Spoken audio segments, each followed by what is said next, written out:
Tema desta mensagem: a morte não é o fim. Repita isso comigo, por favor. A morte não é o fim. Disse Paulo quando escreveu sua carta aos Filipenses: segundo a minha intensa expectação e esperança de que em nada serei confundido, antes, com toda a confiança, Cristo será, tanto agora como sempre, engrandecido no meu corpo, seja pela vida, seja pela morte. Porque para mim o viver é Cristo e o morrer é ganho. Mas se o viver na carne me der fruto da minha obra, não sei então o que devo escolher. Mas se ambos os lados estou em aperto, tendo o desejo de partir e estar com Cristo, porque isto é ainda muito melhor, mas julgo mais necessário, por amor de vós, ficar na carne. Diga aleluia. A morte não é o fim. A morte não é o fim. Embora todo homem saiba que vai morrer, a morte quase sempre é motivo de grande comoção e temor para a maioria dos homens. A humanidade sempre teve dificuldade com a morte. A morte sempre foi um problema para os homens e ainda o é. E eu acredito que essa dificuldade que a humanidade tem com a morte está relacionada com dois fatores. Primeiro, eu acredito nisso, que nós temos dificuldades com a morte porque nós não fomos feitos ou criados para morrer. É um problema de ordem existencial. O homem não foi feito para morrer. No capítulo 3, versículo 22 de Gênesis, a Bíblia diz: e o Senhor Deus disse: agora o homem se tornou como um de nós, pois conhece o bem e o mal. Ele não pode comer a fruta da árvore da vida e viver para sempre. Por isso o Senhor expulsou o homem do jardim do Éden. Observe que o texto diz que se o homem comesse do fruto da árvore da vida, ele viveria para sempre. Então você compreende que o homem não foi criado para morrer, mas o homem foi criado para viver para sempre. Mas agora a Bíblia diz que Deus colocou Adão para fora do jardim para que ele não vivesse para sempre. A árvore da vida tipifica a pessoa de Cristo Jesus.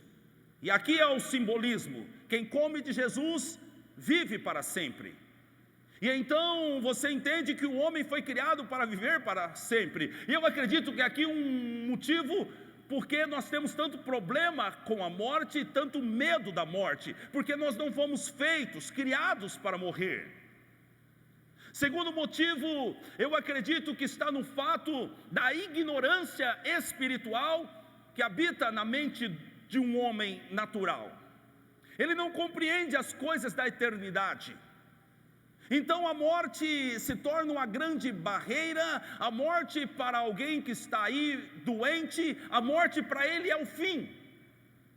E se é o fim, então eu tenho medo de enfrentar a morte. Mas agora, se eu sou espiritual e entendo que a morte não é o fim, mas a morte é o começo da vida eterna, então eu encaro a morte de maneira diferente. Então o homem sempre teve problemas com a morte, e nós precisamos compreender isso. A morte não é o fim, é o começo da eternidade. E isso é muito bom quando eu olho do aspecto do salvo, daquele que vai morar com Cristo eternamente nas mansões celestiais. Isso é maravilhoso, porque a eternidade, ela não está restrita a 50, 60, 80 ou 100 anos. A eternidade é para sempre. Nós estamos falando de mil, mais milhares e milhares de anos. Eternamente nós viveremos em Cristo para o salvo. Mas também há um aspecto que deve deixar algumas pessoas preocupadas, porque a eternidade também se estabelece na vida daquele que perdeu a salvação e foi levado ao inferno. Jesus Cristo disse que lá se procurará a morte e não encontrará. Será um lugar de dor, de tormento eterno. Mas nós precisamos, e é onde eu quero me pegar hoje, é na morte dos salvos, na morte daquele que morre em Cristo, crendo em Jesus Cristo e alcançado pela graça maravilhosa de Deus, que deu a ele a vida eterna. A morte é uma barreira para muitos, mas o texto que nós lemos de Paulo aos Filipenses, no capítulo 1, nós vemos aqui um homem tratando com a morte de uma maneira muito natural. Paulo, em diversos textos, você vê ele falando sobre o tempo da sua partida, da sua preparação para a morte. Ele trata disso com muita naturalidade, e eu entendo que toda a igreja deveria tratar a morte dessa maneira.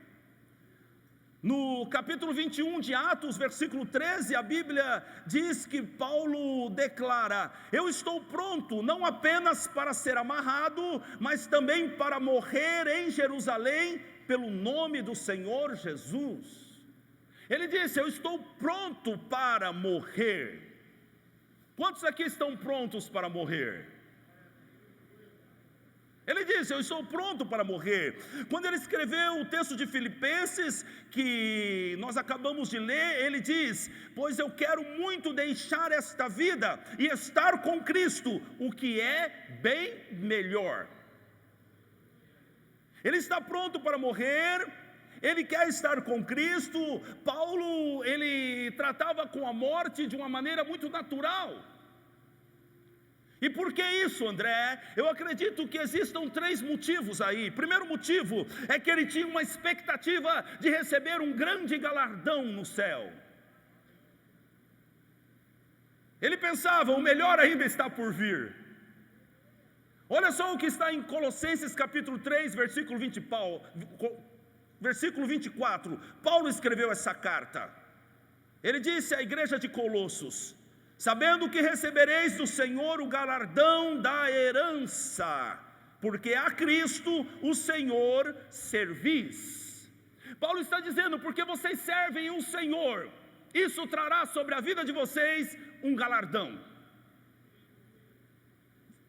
Você que serve o Senhor e faz a obra de um evangelista, ou então está numa célula cuidando de almas, ou então está na igreja trabalhando como um diácono, ou então como um levita, você que está fazendo a obra do Senhor, eu quero lhe dizer algo: talvez nessa vida você não tenha reconhecimento. Talvez ainda nessa vida você não tenha motivos de muita alegria e alguém não te parabenize pelo trabalho que você faz, mas há uma garantia na Bíblia Sagrada que lá no céu o próprio Senhor te dará um galardão. E por quê? Porque você serve o Senhor, aleluia. Você não serve um homem, você não serve uma igreja, você não serve um pastor, você serve o Senhor, o pastor das ovelhas, o sumo sacerdote, aquele que te chamou pelo nome e mandou que você trabalhe na seara. Aleluia. No capítulo 4, versículo 8 da sua segunda carta a Timóteo, Paulo disse: e agora está me esperando o prêmio da vitória. Oh, aleluia! Você entende isso? Esse homem tem uma expectativa sobre o galardão, sobre a sua coroa, sobre o que vai receber em Cristo. Isso aqui para mim é muito importante. Se eu trabalho para Cristo, é de Cristo que vem a minha recompensa. Se eu trabalho para Cristo, é de Cristo que vem o conforto pelaquilo que eu faço. O grande problema de alguém que trabalha na igreja é que você trabalha para Cristo e espera reconhecimento dos homens. O grande problema de um obreiro frustrado é que você trabalha para Cristo, mas você espera que o seu pastor reconheça o seu trabalho.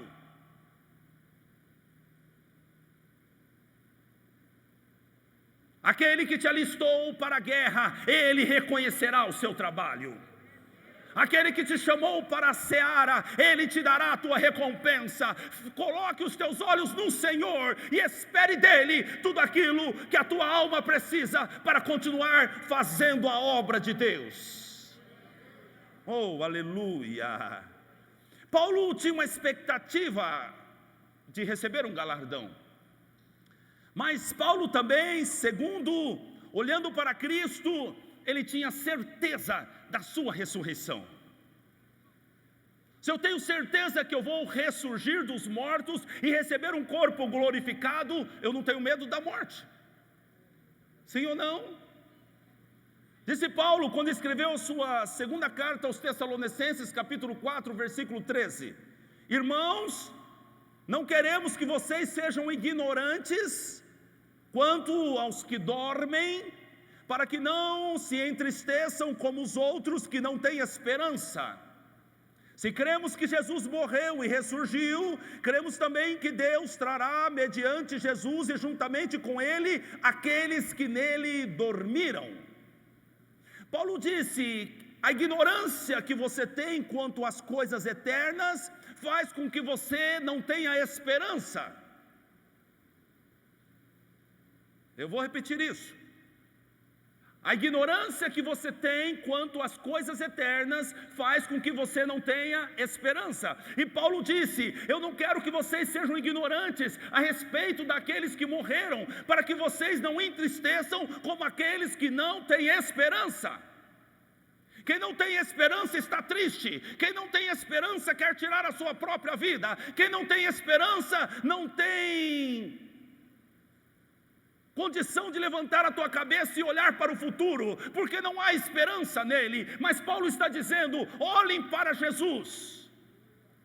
Vejam a maneira que ele desceu à sepultura e no terceiro dia ressuscitou. Recebeu um corpo glorificado,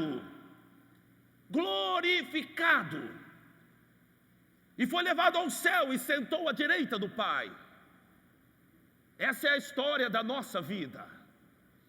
Nós também desceremos à sepultura, e depois de descer à sepultura, nós nos levantaremos no poder do Espírito de Deus, e seremos renovados, receberemos um corpo glorificado, e subiremos ao céu com Cristo Jesus.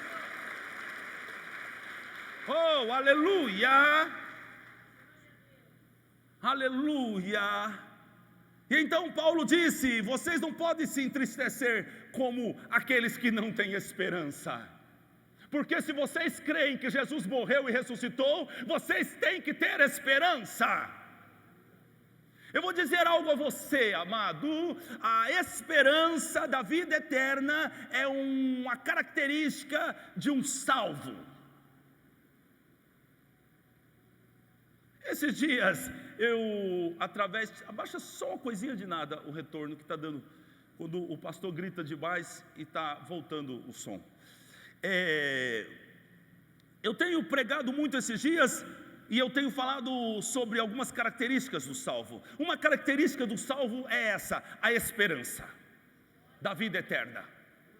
Porque a Bíblia diz no livro de Romanos: se você confessar com a sua boca que Jesus é o teu Senhor, e crer de todo o teu coração que Deus o ressuscitou dos mortos, então você será salvo.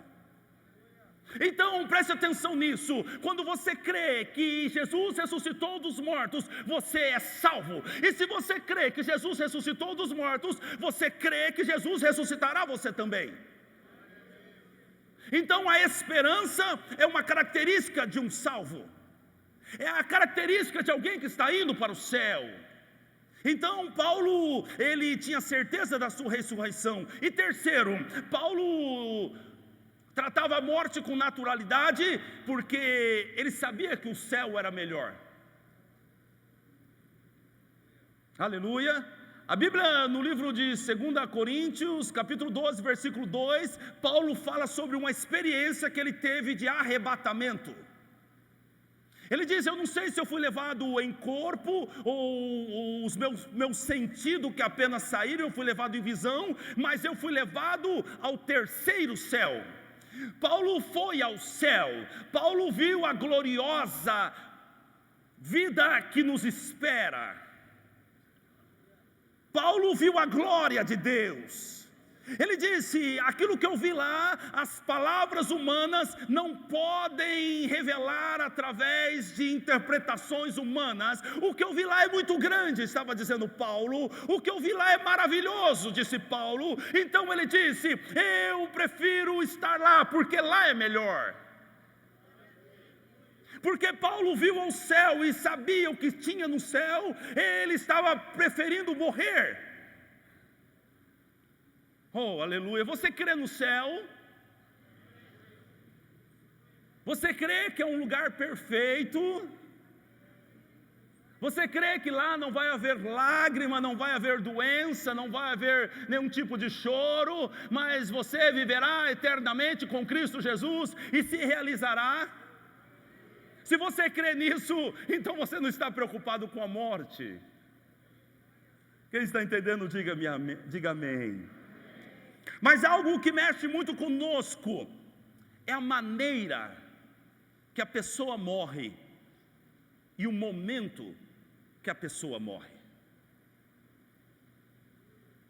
É isso que mexe muito conosco. Se você vê uma pessoa de 90 anos ou de 100 anos, doente numa cama e morreu, aí você diz: descansou. Mas quando você vê alguém morrendo com 40, 50 ou com 30 anos, você então se desespera. E então algumas pessoas fazem algumas observações: mas ele morreu tão novo. Ou então alguém revoltado com Deus questiona: como pode um servo de Deus morrer com essa doença? Ou então alguém expõe aquilo que está no coração e diz: por que Deus não livrou minha mãe? Por que Deus não livrou meu pai? Por que Deus permitiu isso? A maneira que as pessoas morrem e a hora que a pessoa morre, às vezes mexe muito conosco. Veja bem como isso é uma condição da maneira que nós vemos a morte, porque também se a pessoa morre de uma maneira, entre aspas, bonita, nós valorizamos isso. Olha, era um homem de Deus, morreu dormindo. Ou então nós dizemos: olha, sabe, era realmente um homem de Deus, porque morreu como um anjo, fechou os olhos e morreu. Como se a maneira que a pessoa morresse estivesse relacionado com a vida da pessoa. Se a pessoa é um homem de Deus ou uma mulher de Deus, a morte dela não está relacionada com as coisas naturais dessa vida, mas está relacionada com os propósitos de Deus. O homem mais santo que pisou nessa terra morreu crucificado como um malfeitor. Estevão, um homem cheio do Espírito Santo, que tinha a face como a de um anjo, morreu apedrejado. Muitos homens de Deus que fizeram grandes obras ao Senhor morreram com câncer. Lembro-me agora do pastor Miles Morrow, que morreu num acidente aéreo, no auge do seu ministério. Falava para mais de 500.000 pessoas por ano, e morreu quando ele estava em Bahamas para pousar no aeroporto. O avião dele bateu num guindaste e ele morreu. Você está entendendo o que eu estou querendo lhe dizer? Como a nossa percepção quanto à morte, ela não está correta. Eu estou tentando falar com vocês sobre isso hoje. Você precisa alinhar esses pensamentos para que você tenha esperança, para que você entenda as coisas de Deus. Posso ouvir um aleluia? Se você está em Cristo, a maneira e o momento que você vai morrer não importam tanto quanto o seu destino eterno. O que eu quero dizer para você? O destino é mais importante do que a maneira. O destino é mais importante do que a hora. O destino é mais importante. E por que você está falando isso, André? Porque a igreja precisa abrir os olhos para essa realidade. Alguém está se comovendo muito com a morte, e eu não estou aqui tratando com falta de respeito o fato de você ter perdido um parente, ou um marido, ou um filho. Eu sei que isso doeu, mas eu quero chamar o teu olhar esta noite, não para a maneira, não para o tempo, mas para o destino. O destino é mais importante. E por que é que nós nos comovemos tanto com a morte e a maneira e o tempo? Porque nós olhamos as coisas de maneira natural. Porque nós não temos ainda a visão de Paulo, nós não temos a expectativa de um galardão, nós não temos uma expectativa verdadeira da ressurreição, nós não temos a expectativa de morar no céu e andar em ruas de ouro. Mas nós estamos avaliando as coisas espirituais de maneira natural. Nós estamos usando medidas de homem para julgar as coisas eternas.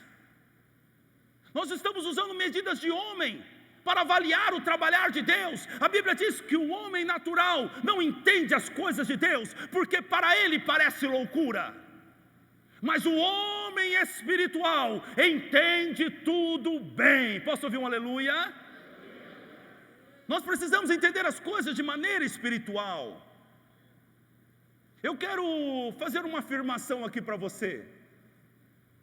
Assim como Deus tem propósito na vida dos santos, Deus tem propósito também na morte dos santos. Você precisa atentar para isso. Assim como Deus tem propósito na vida dos santos, Deus tem propósito na morte dos santos. O texto que nós acabamos de ler de Paulo disse no versículo 20 do capítulo 1 de Filipenses: antes, com toda a confiança, Cristo será, tanto agora como sempre, engrandecido no meu corpo, seja pela vida, seja pela morte. Quem está entendendo, diga amém. Assim como Deus tem propósito na vida dos santos, Deus tem propósito na morte dos santos. Olhe para Moisés. A Bíblia diz que Deus levou Moisés ao monte e disse: olhe Canaã. E ele observou aquela terra que manava leite e mel. Ele disse: você não vai entrar aí, você vai morrer. Passou mel na boca dele. Era a terra que manava leite e mel. Deus passou mel na boca dele. Olha a terra, porque você não vai entrar, você vai morrer. Sabe, por favor, não olhe para o erro de Moisés. Moisés errou. Moisés feriu a rocha 2 vezes. É um erro grave quando você olha para o contexto histórico disso e o que tipifica. Porque a rocha tipifica Jesus Cristo, e quando ele feriu a rocha 2 vezes, está falando aqui para os nossos dias, daquele que, embora tenha sido perdoado pelos seus pecados, através do sangue de Jesus, continua no pecado. Ele está ferindo Jesus 2 vezes. Então Moisés desobedeceu a Deus, mas nós sabemos que Deus é Deus de misericórdia, e Deus poderia ter perdoado Moisés, para que ele não morresse naquele momento, mas Deus tinha propósito na morte dele. Primeiro, porque a morte de Moisés tipifica a morte de Jesus, porque Moisés é uma figura de Jesus no Antigo Testamento. E antes de nós entrarmos no céu, Jesus precisou morrer. Antes do povo entrar em Canaã, Moisés precisou morrer. Ali é uma tipificação. Segundo, porque Josué era a pessoa específica para a conquista. Então era necessário que Moisés morresse ali. Eu estou falando sobre um Deus que tem propósito na vida do santo, mas também tem propósito na morte do santo. No capítulo 2 do livro de Atos, vamos ler esse texto. Capítulo 12, capítulo 12, versículo 1. Está escrito assim: por essa época, o rei Herodes começou a perseguir algumas pessoas da igreja. Ele mandou matar a espada Tiago, o irmão de João. Quando viu que isso agradou os judeus, mandou também prender a Pedro. Então preste atenção aqui, Tiago morreu. Tiago era um homem de Deus, irmão de João, morreu. Foi preso e morto à espada por Herodes. A Bíblia diz que Herodes, então, vendo que estava agradando os religiosos, mandou prender a Pedro também. E por certo, pensava em matar a Pedro com uma espada, mas ele não matou. Porque a Bíblia diz que Pedro está agora num cárcere cercado por muitos soldados, mas o anjo do Senhor o visitou na noite. E quando ele entrou naquele lugar, as cadeias de Pedro caíram. E ele arrancou Pedro de dentro do cárcere com um grande poder e as portas abrindo à medida que ele saía com Pedro. Pedro não morreu, mas Tiago morreu. Eu estou trazendo uma consciência para a sua mente hoje. Pedro não morreu, mas Tiago morreu. A Bíblia diz que a igreja se mantinha em oração por Pedro, e nós entendemos que a intercessão moveu a mão de Deus em favor de Pedro. Agora a pergunta que eu te faço: será que a igreja não orou por Tiago? É claro que a igreja orou por Tiago. Esse é o papel da igreja, esse é o papel do pastor: é orar, é colocar a mão na cabeça, é repreender o mal, é ordenar que a doença saia. Esse é o papel da igreja, é orar. Mas tem uma coisa chamada a vontade de Deus a respeito da vida de cada pessoa, e nós não podemos passar por cima disso. Tiago morreu, mas Pedro não morreu. André, por que Tiago não morreu? Eu não sei te explicar, mas Deus tinha propósito na morte dele. E a grande verdade é essa: Deus tem propósito na morte de algumas pessoas, ou no tempo, na verdade, dos seus santos. Estevão foi morto, o primeiro mártir morto do cristianismo. A Bíblia diz que ele foi morto a pedradas. E sabe por que ele foi morto? Não é porque ele foi pego em adultério. Ele não foi morto porque ele era um mentiroso. Ele não foi morto porque ele era um falso profeta. Ele não foi morto porque ele vivia blasfemando, não. Ele foi morto porque pregou o evangelho de Cristo. E nós não estamos falando de qualquer pessoa. Nós estamos falando, conforme disse a Bíblia, um homem cheio do Espírito Santo de Deus. Quando ele começou a falar, a Bíblia diz que os religiosos olharam para ele e viram o rosto dele como o rosto de um anjo. E durante o discurso dele, a Bíblia diz que ele viu os céus abertos, ele viu Deus e viu Jesus à destra de Deus, e ele viu a glória de Deus. Esse homem foi apedrejado pelos religiosos, e sabe quem estava consentindo com a morte dele? Paulo. A Bíblia diz que aqueles que mataram Estevão deram as suas vestes para Paulo segurar. E o Espírito Santo manda eu dizer uma coisa para você aqui: cuidado para não segurar as vestes de alguém que vai matar um crente.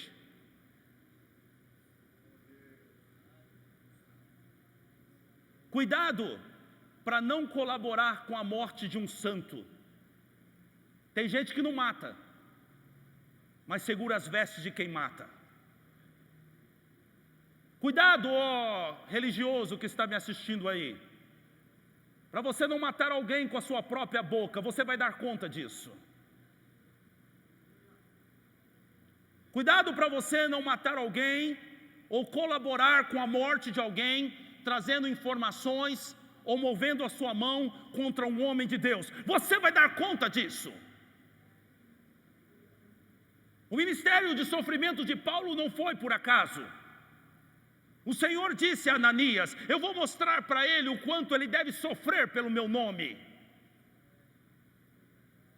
Algumas pessoas estão passando momentos muito difíceis. Nem sempre é isso, mas pode ser uma colheita. Quem está entendendo, diga amém. Agora preste atenção, porque Estevão morreu e porque Paulo estava lá, porque Paulo precisava ver Estevão morrendo.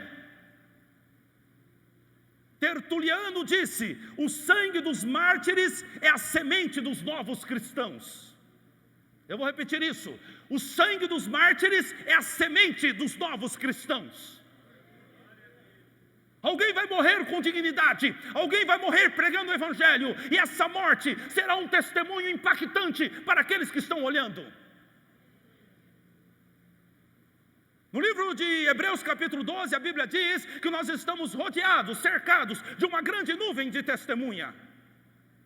Eu quero dizer uma coisa, ó crente: viva com dignidade a ponto de que as pessoas que estão perto de você sejam animadas, sejam avivadas, sejam estimuladas a fazer a obra de Deus por causa do seu testemunho. Eu não tenho dúvida do que eu vou lhe dizer. A morte de Estevão foi um argumento poderoso para o ministério de Paulo. No capítulo 22 do livro de Atos, quando Paulo faz a sua defesa, ele cita este momento. Ele diz: olha, quando matavam aquele homem santo de Deus, eles colocaram as vestes em minhas mãos. Aquela cena, aquela situação acompanhou Paulo durante toda a sua vida. Você vai lembrar desse momento que nós estamos vivendo nessa igreja. O que Deus está fazendo por esse tempo vai marcar a sua vida para sempre. Você vai lembrar como a multidão entrava na água para se batizar a cada batismo neste lugar. Você vai lembrar dos milagres, das curas, das libertações que Deus fez aqui. E você vai dizer: que saudade daquele tempo, como Deus operava, como a glória de Deus estava ali. Paulo carregou durante toda a sua vida isso diante dos olhos dele, mas não só isso. Eu não tenho dúvida do que eu vou lhe dizer. A capacidade ou a disposição de enfrentar a morte que Paulo tinha também estava relacionada com aquela cena de Estevão. Tem um texto bíblico que Paulo disse: olha, perseguições por fora, temores por dentro. Paulo era um homem como nós, que passa momentos de dificuldade, de perseguição, que sente medo, que às vezes pensa que vai sucumbir, e dobra o joelho do lado da cama e diz: Senhor, tem misericórdia de mim, eu já não tenho força para orar. Paulo era como nós, mas eu creio que na mente dele estava aquela cena de Estevão. Estevão, um homem cheio do Espírito Santo de Deus, um homem pregando com ousadia frente a um grupo de religiosos, um homem acusando o pecado daqueles homens religiosos pecadores, um homem com seu rosto brilhando como um anjo, um homem que levanta os teus olhos e vê o céu se abrir, um homem que não cala a sua boca, embora os religiosos estejam com pedras na mão, um homem que glorifica o nome do Senhor perto da tua morte. Aquilo, por certo, impactou Paulo, e talvez Paulo pensasse: eu não posso me calar, eu não posso ter medo da morte. Eu vi o que Deus fez através da vida de Estevão, e melhor ainda, antes de morrer, a Bíblia diz que Estevão deu um grito e disse: Pai, não impute sobre eles esse pecado. Estevão perdoou aqueles que o matavam antes que ele morresse. Aquela cena, por certo, impactou a vida de Paulo para sempre. Que a minha vida, que a sua vida possa impactar a vida de alguém. Que a minha honestidade, que o meu fervor, que a minha vida de santidade possa influenciar a vida de alguém. Sabe, da mesma maneira que Deus tem propósitos na vida, Ele tem propósitos na morte também. Eu digo mais, Ele tem propósito até no sofrimento de um justo. Aleluia. 1 Pedro capítulo 3, versículo 17, disse o escritor sagrado: porque é melhor sofrer por fazer o bem, se for esta a vontade de Deus, do que fazendo o mal. Eu quero dizer algo a você: o sofrimento está na agenda de Deus para a sua vida. Diferente do evangelho que você escuta por aí, não é? O evangelho triunfalista, que você não pode passar nenhum tipo de problema. Se você está doente, é porque você está no pecado. Se você morre antes da hora, é porque você não é santo.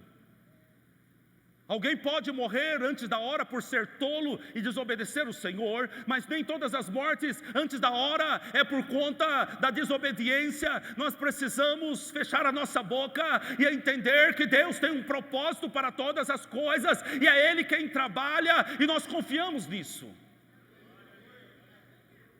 Aleluia.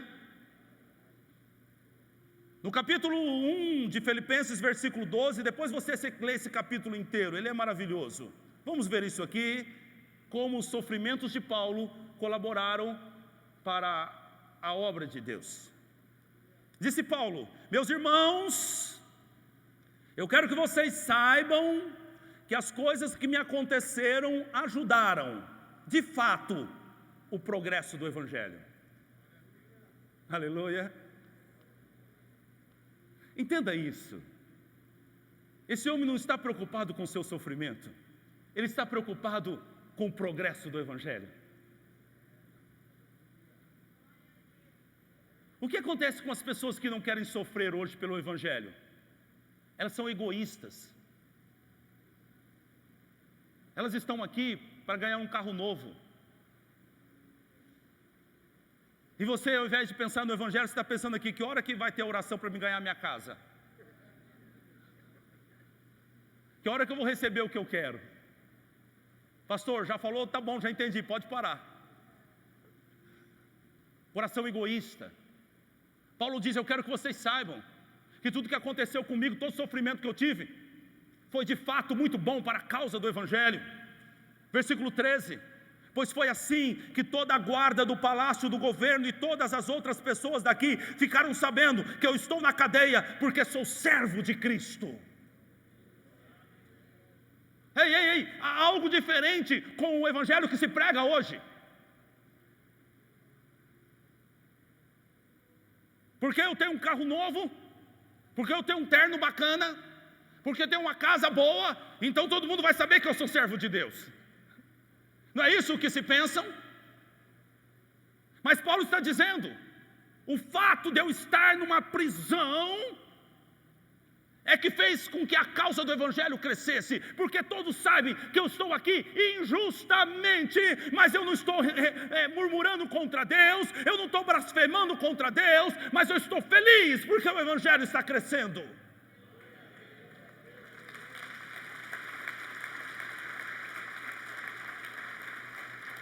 Agora, preste atenção no versículo 14, o efeito disso sobre a igreja. E a maioria dos irmãos, disse Paulo, vendo que estou na cadeia, tem mais confiança no Senhor. Assim eles têm cada dia mais coragem para anunciar a mensagem de Deus. Oh, aleluia!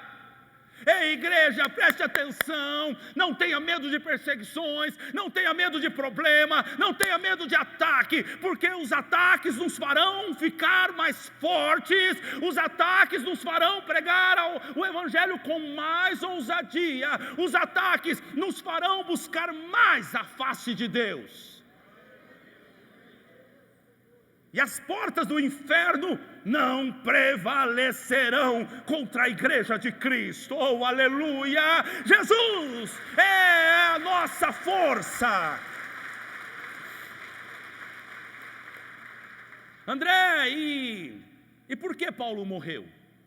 Paulo morreu porque ele acabou a carreira. Aleluia! 2 Timóteo 4,7, disse Paulo: combati um bom combate, acabei a carreira, guardei a fé. Agora, desde já, a coroa do Senhor está à minha disposição, à minha espera. Eu acabei a carreira. Quando você acabar a carreira, você não pode mais ficar vivo. É hora de ir ao céu. Oh, aleluia! É hora de ir ao céu. Quando então você acaba a carreira, você vai receber o galardão e a vida eterna. Mas a maneira que você vai morrer, ou o momento, não são tão importantes como o lugar para onde você vai. André, já que não é importante a maneira que eu vou morrer, eu vou pular do prédio e tirar a minha vida. Se você pular do prédio e tirar a sua vida, isso mostra que você não está em Jesus. Quem está em Jesus suporta. Quem está em Jesus suporta. Eu não estou falando contra alguém da sua família que tirou a própria vida. Se alguém da minha família tirar a própria vida, talvez exista, não estou dizendo que é uma regra geral, mas talvez exista omissão da minha parte em clamar, em orar, em levar essa pessoa a Cristo. Porque se ela estiver com Cristo, ela vai querer viver. Amém? Posso ouvir um aleluia? A maneira que você vai morrer ou o momento não são tão importantes como o lugar para onde você vai. Ultimamente nós perdemos muitas pessoas, e algumas delas muito próximas, não é? Eu não sei se a irmã Ellen está aqui, deve estar em casa, está ali? A irmã Ellen perdeu a sua mãe Vera, aproximadamente um mês. Vera veio até o meu gabinete numa quarta-feira, nós oramos por ela. Ela estava sentindo uma dor, disse que melhorou e saiu da mesma maneira. Passando alguns dias foi descoberto um câncer, e aproximadamente 15 ou 20 dias ela foi a óbito. 15 ou 20 dias. Não sei se o irmão Jean está aqui. O irmão Jean, aproximadamente há 20 dias atrás, perdeu seu pai num acidente de moto. Ele caiu debaixo de um caminhão e teve uma morte instantânea. Há exatamente 2 semanas atrás, eu perdi o meu primo, pastor Edilson, que tinha diabetes, foi no hospital para um tratamento, pegou o Covid e morreu. Alguém vai morrer de um acidente de carro. Alguém vai morrer com câncer. Outro vai morrer de velhice. Outro vai morrer talvez com um tiro. Alguém vai morrer de um acidente aéreo.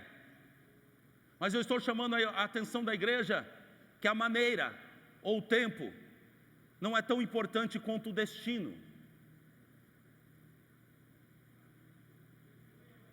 O que conforta o nosso coração é saber que a irmã Vera, que morreu com câncer no pâncreas, está no lar da glória nesse instante. O que conforta o meu coração é saber que o meu primo, pastor Edilson, que gastou a sua vida pregando o evangelho, um militar aposentado que pregou até aproximadamente 70 anos o evangelho, agora já não sofre mais com diabetes. Ele está com Jesus. O destino é mais importante. E por que você está dizendo isso, André? Porque você precisa parar de olhar um modo ou tempo e olhar para o destino. Você deve estar preocupado com isso, com a sua família. Você deve olhar para os seus familiares e pensar: se o meu irmão, se a minha irmã morrer hoje, para onde vai? Mas você está preocupado apenas com a cura. Você está preocupado apenas com o livramento? Não, preocupe-se com a salvação dessa pessoa. A maneira que a pessoa morre, se ela está em Cristo, não é tão relevante. Pedro morreu crucificado de cabeça para baixo. Tiago morreu à espada. Paulo morreu decapitado. Jesus foi crucificado como um malfeitor. Estevão morreu apedrejado. E há uma lista imensa de grandes homens de Deus que morreram, como alguns cristãos que morreram queimados numa fogueira. E muitos deles, antes de morrer, cantaram um hino enquanto eram queimados. E muitos deles glorificaram ao Senhor pela honra de ser morto pela causa do Evangelho. Onde estão os cristãos que não estão preocupados com a morte, mas estão preocupados com a vida eterna? Onde estão os cristãos que vão lutar por sua família, para que a sua família também vá ao céu? A morte de um cristão não é perda, a morte de um cristão é ganho. Nós temos o hábito de dizer: ela perdeu sua mãe, ela perdeu o seu filho. Eu quero dizer algo para você: você só perde uma mãe se a sua mãe for para o inferno. Se a sua mãe vai ao céu, você não perde, você ganha. Há uma mensagem clara: ela terminou a carreira, ela atravessou a linha de chegada, e não é motivo para desespero. Há uma dor sim pela separação, há um sentimento que fica em nosso peito, mas nós precisamos jubilar, glorificar o nome do Senhor. Sempre que eu faço um velório, eu peço para que no final do velório as pessoas aplaudam e glorifiquem o nome de Jesus, porque mais uma alma foi salva. Eu estou pronto para morrer. Eu me sentiria bem se esse dia fosse hoje. Se amanhã de manhã vocês recebessem a notícia: o pastor foi embora. Por favor, não chorem, celebrem, glorifique o nome do Senhor. Diga: ele está com Cristo, ele acabou a carreira, ele atravessou a linha de chegada, ele venceu. Como disse o Senhor em Apocalipse: ser fiel até a morte e dar-te-ei a coroa da vida. É isso que eu estou buscando. A maneira que eu vou morrer, o dia que eu vou morrer, não importam. É só o começo, diga aleluia. O meu avô era um pastor da igreja quadrangular na década de 60. E meu avô teve uma doença cardíaca, um problema cardíaco. Era um homem pioneiro de fé. Coxos andaram no ministério dele. Mas veja bem isso: ele curou a muitos, ou Deus curou a muitos através dele. Mas ele não pôde se curar. Ele teve um problema cardíaco. E ele estava muito mal, o coração dele estava inchado. Então, a minha avó e os seus filhos convidaram alguns pastores para orar por ele. E vieram alguns pastores que gostavam dele e começaram a orar por ele e sentiram de Deus para que ele pedisse a cura. Ele disse: pastor Filinto, a presença de Deus está aqui, peça ao Senhor o que você quer. E ele fez um pedido. Quando chegou em casa, a minha avó perguntou para ele: você pediu a cura ao Senhor? Ele disse: não, eu pedi 15 anos de vida. 15 anos de vida. Sabe quanto tempo meu avô viveu? 15 anos e 6 meses. Deus é dono da vida.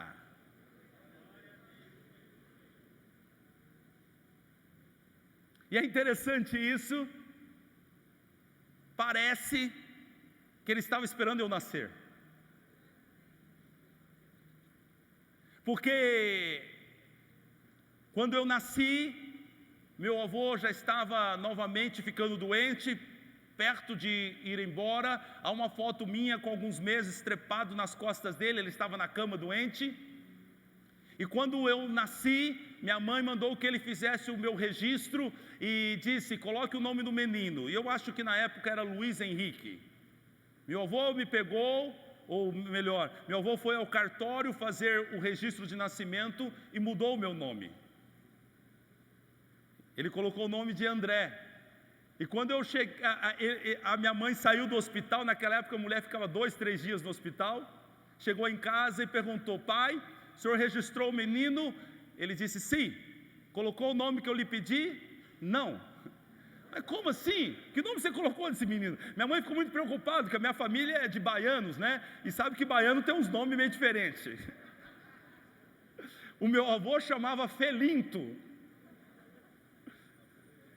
E ela disse: que nome você colocou no menino? E ele disse: eu coloquei o nome de André. Ele disse: por quê, pai? Porque assim como discípulo, ele será um pescador de homens. Aleluia. Sabe, eu estava pensando sobre isso essa semana. Eu acredito que ele precisava ficar vivo até que eu nascesse, para ele profetizar sobre a minha vida. E entenda algo importante que eu quero esclarecer para você. Eu não me tornei um pregador do evangelho, um pescador de homens por causa da profecia dele. Mas ele profetizou, porque eu iria me tornar. Isso é fundamental, eu vou devagar para você entender isso. As coisas não acontecem na sua vida porque um profeta profetizou.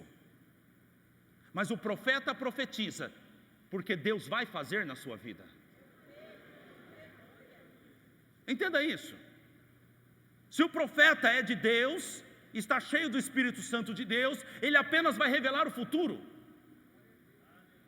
E essa é uma vontade de Deus, não é a vontade do homem. Mas alguém não está entendendo? Não, o André vai profetizar, então vai acontecer. Se o André profetizar sem que não seja algo revelado por Deus, não vai acontecer. E é por isso que existem muitas pessoas frustradas dentro da igreja, porque diz: Deus falou comigo. Deus falou com você? Ou um profeta que comeu um monte de feijoada e estava com a barriga cheia e profetizou? Entenda isso. Posso ouvir um glória a Deus? Então meu avô morreu. E passou algum tempo, Deus levantou meu tio, Paulo. Paulo era o primeiro homem, o primogênito homem da sua geração. Paulo desenvolveu um ministério, um grande ministério. E então Paulo morreu. No dia que o Paulo morreu, eu estava desviado e eu fui lá no hospital onde ele estava. Passou alguns dias, Deus me levantou. Eu sou o filho, homem primogênito da minha geração. Eu não estou falando que só os primogênitos vão receber unção. Eu estou dizendo que existe uma coisa muito interessante nisso aí. Então, Deus usou a Paulo, Deus usou a mim, e Paulo morreu com 51 anos. Deus tem um propósito na vida, como Deus tem um propósito na morte dos seus servos. E eu quero terminar aqui fazendo uma pergunta para você. Deus tem um propósito na sua morte, Deus tem um propósito na sua vida. E se você morrer hoje, como está você diante de Deus? Se o Senhor recolher a tua vida agora, à noite, enquanto você deitar em tua cama e você sentir uma dor aqui e romper uma veinha bem pequenininha aqui no seu cérebro e você vier a óbito, como está a sua vida? Vocês têm certeza para onde você vai? Isso é algo sério. Você está preocupado com o momento, com a maneira, mas eu estou falando sobre o destino. Para onde você vai? Ei, alguém que está aqui, está em adultério. Se você morrer hoje, você pode morrer hoje, para onde você vai? Alguém que está aqui, E você vem à igreja e você chora, você se emociona e volta para o teu pecado lá fora. Se você morrer hoje, para onde você vai? Ah, André, eu conheci o pastor da igreja, eu acho que eu vou para o céu. O pastor não pode te levar para o céu. Ah, mas o meu pai era um homem de Deus. Tá, e você? É? Ah, mas a minha mãe vive orando por mim. E você? Ora? Nós precisamos olhar para a morte, nós precisamos pensar nisso. Se a sua família morrer hoje, para onde eles irão? Quantos aqui têm filhos? Levante a mão, por favor. Fique com a sua mão erguida um instante, enquanto eu faço uma pergunta para você. Se os seus filhos, um deles, hoje ou amanhã cedo, saírem da rua e forem atropelados e morrerem, para onde eles vão? Pode abaixar. Tem certeza que eles são salvos? Você tem cuidado do teu carro, do teu trabalho, você cuida da sua saúde, você corre e faz esporte, mas você não cuida do destino da tua família? Você é imprudente. E se Jesus voltar hoje? Porque, vamos terminar com esse texto aqui. Marcos capítulo 13, versículo 35. Jesus falando sobre a sua volta.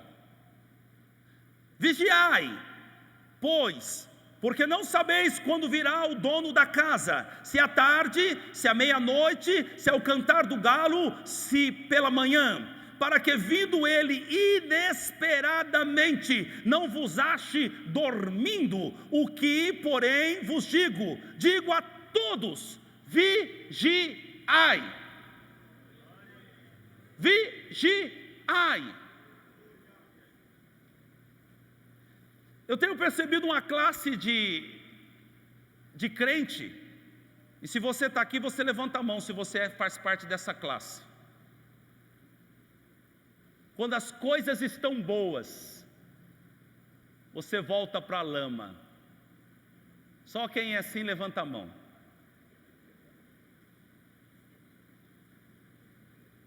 Faltaram.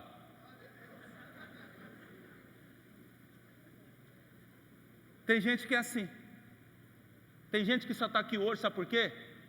Porque a água bateu na tua cintura. Senão você não estaria aqui. Tem gente que só está aqui porque você está vendo o bafo do diabo no teu cangote. Tem gente que só está aqui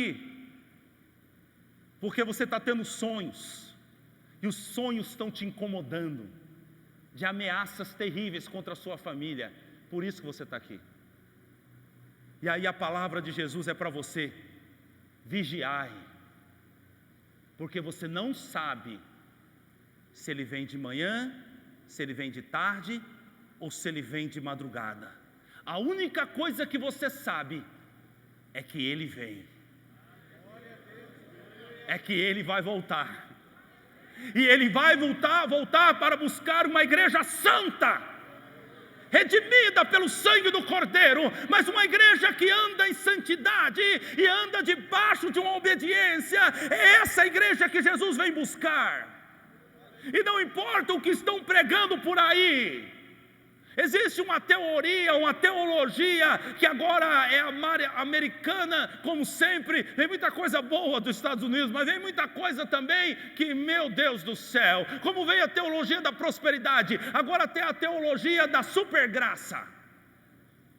Sabe, vamos viver na graça, nós estamos na graça, vamos mergulhar na graça, vamos andar na graça, não tem problema o que você vai fazer, você está na graça.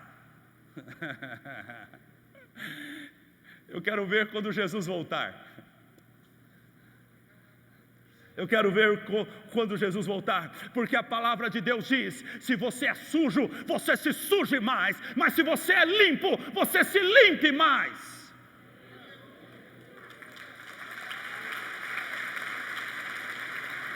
Aleluia! Eu quero terminar contando uma história para os irmãos. Eu era um missionário e eu estava pregando em São Sebastião do Paraíso. E eu estava com a minha esposa, com a minha filha, minha mãe no hotel, e eu ia pregar 3 dias naquela cidade. E a minha esposa, há muitos anos, não via a sua família. Então minha esposa tomou-se de uma inquietação. Ela disse: eu preciso ir a Passos, eu preciso ver a minha família. E eu não queria, porque eu estava focado naquela campanha, aquele final de semana. Eu não queria conversar com pessoas. Eu não gosto muito de conversar, eu evito de ler mensagens no final de semana que alguém me manda, para não impedir aquilo que eu vou pregar. Então eu não queria, mas ela insistiu, e eu disse: então vamos. E nós fomos a Passos. Chegando lá, encontramos a sua irmã e o seu cunhado e os filhos deles. Estávamos conversando, mas de repente o Espírito Santo começou a mover-se naquele lugar. E a minha mãe disse: André, fale de Deus para este homem. Mas aparentemente eles já conheciam o Senhor. Eu não sabia, ele estava desviado. Ele não queria saber mais de Deus, ele estava andando por outros caminhos. E eu comecei então a olhar para ele, eu não sabia o que eu ia dizer. E eu disse: meu amigo, não há nada melhor do que andar com Deus. Deus tem algo na tua vida. E comecei a falar de Jesus para ele, e quando eu percebi, os olhos dele estavam cheios de lágrimas. E antes de sair da casa nós oramos, abençoamos a vida dele, e ele em lágrimas, ele renovou o seu relacionamento com Cristo. Ele voltou para Cristo. E nós terminamos a campanha, voltamos a Ribeirão Preto. Passou exatamente 1 mês, nós recebemos a notícia. A irmã dela ligou para ela e disse: o meu esposo morreu. Como? Um homem de cerca de 50 ou 55 anos, ele estava forte, ele estava bem. Ela disse: eu não sei como, ele deitou e não acordou mais, ele morreu. Ah, maravilhosa visita foi aquela. Deus com graça e misericórdia visitou aquele homem, não foi nós. Era um plano de Deus, era a misericórdia de Deus indo, batendo na porta da casa dele, para que ele fosse salvo. E ali ele se arrependeu dos seus maus caminhos, confessou os seus pecados, e 1 mês depois ele foi levado ao céu. Não importa o momento, não importa a maneira, importa o destino. Ele foi levado ao céu. Eu não sei se daqui a 10 ou 15 dias, quando você deitar, você não vai se levantar mais. Eu não sei como estão as artérias do seu coração. Eu não sei como estão as artérias da sua cabeça. Uma simples veia pode estourar e você virar um vegetal numa cama. Como está a tua vida? Quais são as decisões que você precisa tomar? Fique de pé no teu lugar, por favor. Como está a tua vida? A morte não é o fim. A morte não encerra a sua história, apenas te tira do mundo. E você vai passar a sua eternidade, ou na glória com Cristo, ou no inferno com Satanás. Por favor, não pense que Deus vai te mandar para o inferno. Todo homem está indo para o inferno. Por isso veio Jesus, para desfazer as obras do diabo e levar-nos ao céu. Desde o erro de Adão, todo homem está indo para o inferno.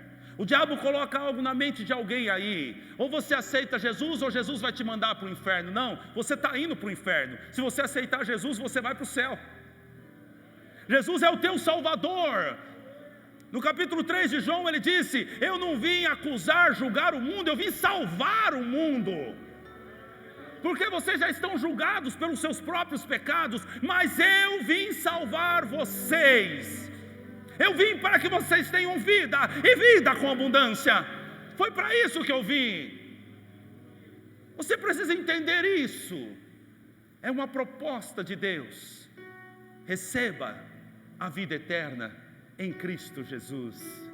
Viva para Ele, viva com Ele, viva em novidade de vida. Oh, aleluia! A morte não é o fim, mas o destino é mais importante do que a maneira, do que a hora.